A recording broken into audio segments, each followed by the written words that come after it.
Hello my beautiful Aquarius people. तो अगर आपके सन मून राइजिंग साइन में से किसी भी तरह से आप एक्वेरियस हो, अगर आप हमेशा से एक्वेरियस की रीडिंग देखते हो तो ये रीडिंग आपके लिए ज़रूर रेजोनेट करेगी। यहाँ पे हम लोग देखेंगे एक नो कॉन्टैक्ट रीडिंग। अगर आप अपने पर्सन के साथ नो कॉन्टैक्ट सिचुएशन में हैं तो इस सिचुएशन को हम लोग डिटेल में देखेंगे with Celtic cross spread reading. तो आप अपने पर्सन के बारे में सोच लीजिएगा एंड स्टार्ट करते हैं रीडिंग। पहला 2 कार्ड से आपको पता चल जाएगा कि ये जो रीडिंग है ये आपके लिए है कि नहीं है। इसमें हम लोग फोकस करेंगे आप कौन हो, आपकी क्या करंट एनर्जी है, एंड इसके साथ साथ हम इस पर फोकस करेंगे कि सिचुएशन क्या है, जिससे आपको क्लैरिटी ऑटोमेटिकली मिल जाती है कि पूरे रीडिंग आपके लिए बना है या नहीं बना है। तो चलिए एक्वेरियस, सबसे पहले देखते हैं कि आप कौन हो, who are you at this stage. ये आप हो। अभी हम देखेंगे कि सिचुएशन क्या है। कमेंट ज़रूर कीजिएगा आई एम ब्लेस्ड लिख के इस रीडिंग को क्लेम कीजिएगा। So this is the situation. अभी हम लोग ये देखेंगे what is the highest outcome you can get from this situation. मतलब जिनके बारे में आप सोच रहे हो उनके साथ आपकी सिचुएशन की हाइस्ट आउटकम क्या हो सकता है।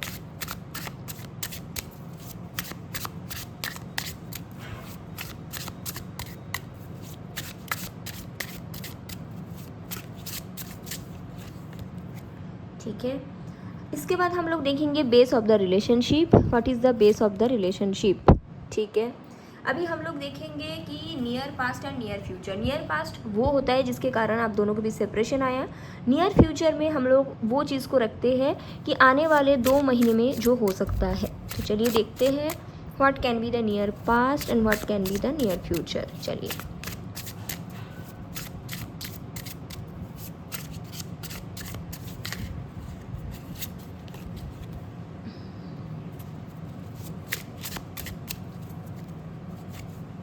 एक्वेरियस। ओके, अभी हम लोग देखेंगे आपकी क्या फीलिंग्स है आपके पर्सन की तरफ और आपके पर्सन की क्या फीलिंग्स है आपके तरफ। ओके, मैं ये कार्ड लूँगी, ये आपकी फीलिंग्स आपके पर्सन की तरफ। अभी हम लोग ये देखेंगे आपके पर्सन की क्या फीलिंग्स हैं आपकी तरफ।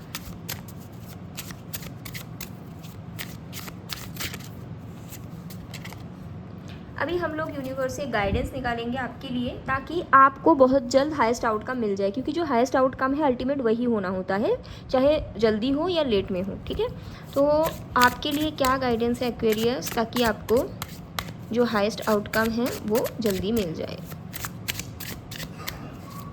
एक्वेरियस, ओके, वेट मत कीजिए। अगर वेट कर रहे हैं ना आप लोग किसी के लिए तो वेट मत कीजिए। पहली मैसेज ये है।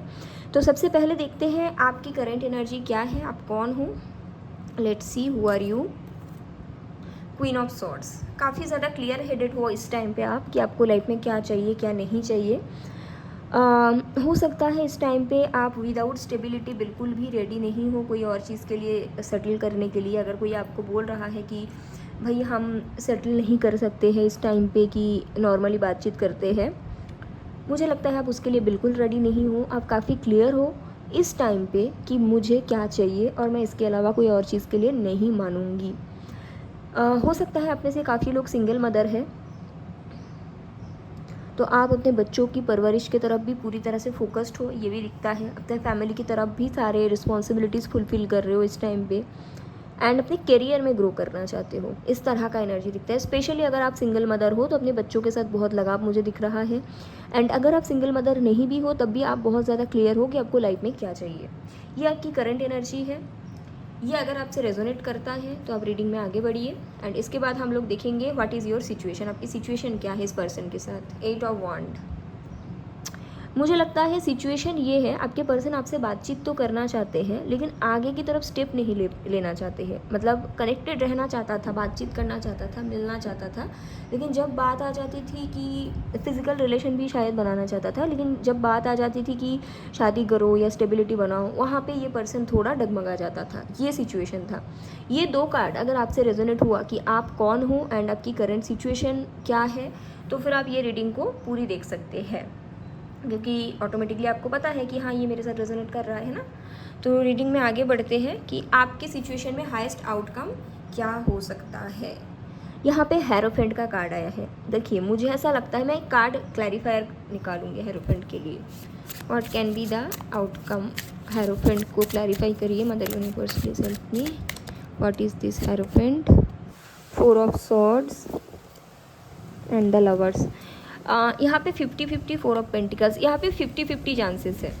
ओके, आई थिंक बहुत लोग रीडिंग देखते हैं तो सबके लिए एक आउटकम कभी नहीं हो सकता। कुछ लोगों के लिए ये आउटकम है, इस पर्सन के साथ आपकी मैरिज होगी, लेकिन तभी होगी जब आप ये क्वीन ऑफ सॉर्ड्स वाली एनर्जी में कंटिन्यू रहे, यानी कि मुझे मैरिज चाहिए, इसके अलावा कोई और चीज़ के लिए मैं नहीं मानूंगी, ठीक है, तब जाके ये चीज़ आपके फेवर में आ जाएगी।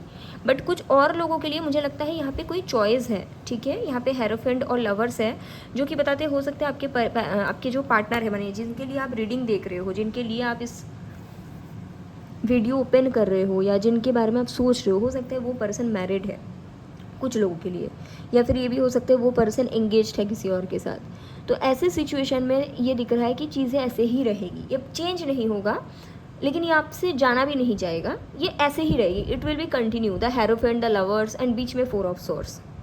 ये 50% लोगों के लिए। बाकी 50% लोगों के लिए मुझे लग रहा है हाईएस्ट आउटकम जो भी होगा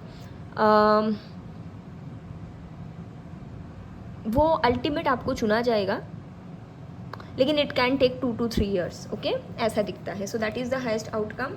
अभी हम लोग देखेंगे कि आपके रिलेशन की बेस क्या था, what is the base of the relationship. Hermit, I think आप अकेले थे उस टाइम पे, आपके पर्सन भी अकेले थे, दोनों के अंदर काफ़ी ज़्यादा अकेलापन था।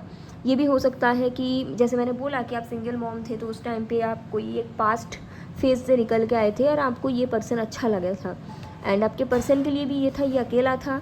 तो देखिए बेस आपको शायद सुनने में बुरा लगे, but base of the relationship यही था, दोनों कहीं ना कहीं अकेलापन से निकल के आना चाहते थे। मैं ये नहीं बोलूँगी कि प्यार बेस था, नो, अट्रैक्शन भी बेस नहीं था, बेस यही था, दोनों अकेलापन में जी रहे थे। तो उस टाइम से निकल के आने के लिए तब दोनों ने एक दूसरे का हाथ थामा था, ठीक है।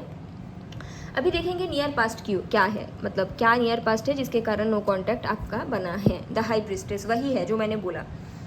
कुछ लोगों के लिए हो सकता है आपके पर्सन मैरिड है, तो वो आपको छिपा के रखना चाहते थे, इसके कारण ब्रेकअप हुआ है।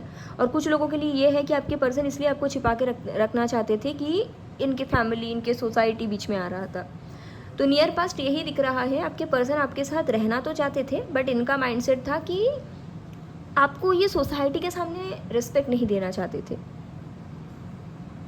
पीठ पीछे एक रिश्ता रखना चाहते थे, हिडन कनेक्शन जहाँ पे बातचीत होगी, फिजिकल अट्रैक्शन रहेगा। ये रीज़न के कारण सेपरेशन आई है यहाँ पे, ठीक है। नियर फ्यूचर, आने वाले 2 महीने देख लेते हैं। पेज ऑफ सॉर्ड्स की कार्ड है। देखिए कुछ लोगों के लिए हो सकता है आपके पर्सन डायरेक्टली सोशल मीडिया से कांटेक्ट करें आपके साथ, लेकिन सिर्फ बातचीत ही दिख रहा है, उससे आगे का कुछ मुझे नहीं दिख रहा है। और कुछ और लोगों के लिए आपके पर्सन आने वाले 2 महीने में आपसे बातचीत नहीं करेंगे, सिर्फ आपके इंस्टाग्राम में या फिर सिर्फ आपके फेसबुक में आपको स्टॉक करेंगे। पेज ऑफ सॉर्ड्स ये नहीं बताते कि बात करेंगे, ये कन्फर्म है। कुछ लोगों के लिए बात करेंगे, ये मैसेज मुझे मिल रहा है, बट कुछ और लोगों के लिए जो मुझे दिख रहा है, ये पर्सन कहीं ना कहीं सिर्फ और सिर्फ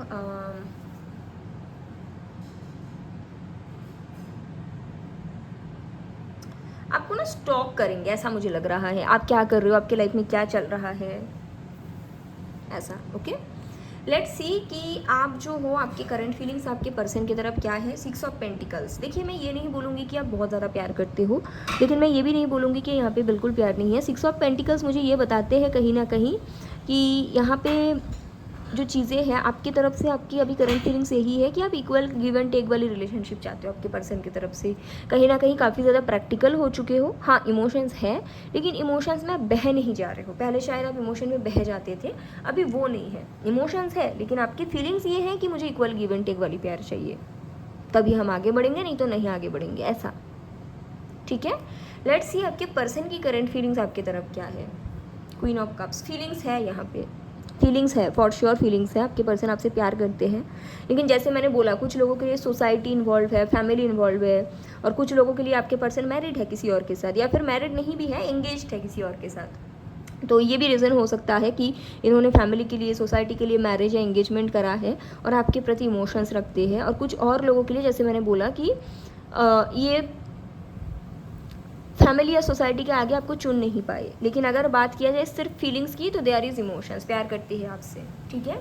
अभी हम लोग देखेंगे आपके लिए गाइडेंस क्या आता है, आपको ऐसा क्या करने की ज़रूरत है ताकि आपके जो हाईएस्ट आउटकम है वो आपको जल्दी मिल जाए, जल्दी दिख जाए। द एम्पेरर, देखो आपको ये बोला जा रहा है इस टाइम पे आपको आपकी लाइफ की रिस्पॉन्सिबिलिटी लेने की ज़रूरत है। यस, इसके साथ आपका लव रिलेशन का कोई लेना देना ही नहीं है। लेकिन जब आप अपने लाइफ की पूरी तरह से जिम्मेदारी लेंगे, जब आप अपने लाइफ के लिए पूरी तरह से स्टैंड लेंगे, जो आपके लिए बेस्ट है वो यूनिवर्स जल्दी जल्दी आपको देंगे। हो सकता है आप थोड़ा डिपेंडेंट हो किसी के ऊपर, आप शायद हर छोटे छोटे काम में अपने घर के जो भी मर्द है उनको लेके चलते हो, या फिर अगर कोई लेडी कोई काम अकेले भी करते हैं तो शायद आपको लगता है उसके घर की कोई मर्द उनके साथ जाया होगा। जैसे फॉर एन एग्जांपल यहाँ पे एम्परर की कार्ड मुझे ये मैसेज दे रहा है, जैसे मानो आपको किसी ने बोला कि मैं ना ये काम करके आई हूँ बैंक से, तो आप शायद ये पूछेंगे कि अच्छा तुम्हारे साथ तुम्हारा पापा गए थे या पति या तुम्हारा भाई। या फिर ये हो सकता है कि किसी ने आपको बोला कि मैंने ना नया बिजनेस स्टार्ट किया, तो आप शायद ये पूछेंगे कि किसने सजेशन दिया, तुम्हारे भाई या पापा या पति। मतलब आपको ऐसा लगता है कि कोई औरत के पीछे एक आदमी का ऑलवेज हाथ होना ज़रूरी है, विच इज़ गुड।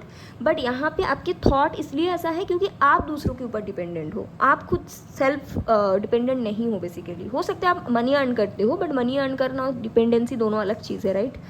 तो यहाँ पे आपके लिए गाइडेंस है, आपके लव लाइफ में जो हाईएस्ट आउटकम है तभी मिलेगा जब आप खुद की ज़िंदगी का जिम्मेदारी लेना सीखेंगे। और जब आप खुद की लाइफ में जिम्मेदारी लेना सीखेंगे तभी आप अपने लव लाइफ में बेस्ट आउटकम को अट्रैक्ट कर पाएंगे, ठीक है। तो ये है Aquarius and I hope it's helpful and you can DM me for paid private reading. Description box में सारा डिटेल है। एंड अपना ख्याल रखिएगा, टेक केयर, बाय।